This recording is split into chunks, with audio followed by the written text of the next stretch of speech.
What is up everyone? Welcome back to our YouTube channel. So for today's video, we're going to compare Charles Schwab versus Robinhood. Which broker should you choose? So without further ado, let's dive into the video. Charles Schwab or Robinhood? Old school powerhouse versus new school disruptor.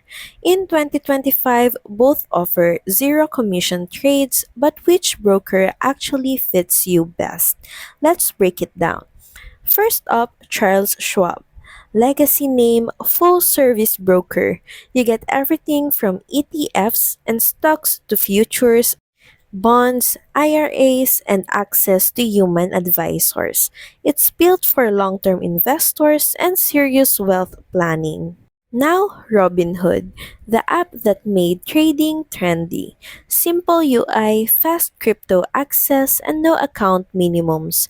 It's perfect if you're new, mobile first, and want to jump in without the jargon. Both offer commission-free stock trading, but the similarities end there. Schwab gives you access to retirement accounts, research tools, and even a robo-advisor. Robinhood focuses on speed and simplicity, with margin and options trading available, but limited research tools. So here's the bottom line.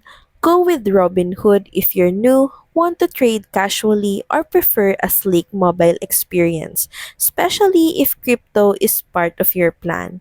Go with Schwab if you're thinking long-term, retirement, diverse assets, or if you want to talk to a real advisor once in a while.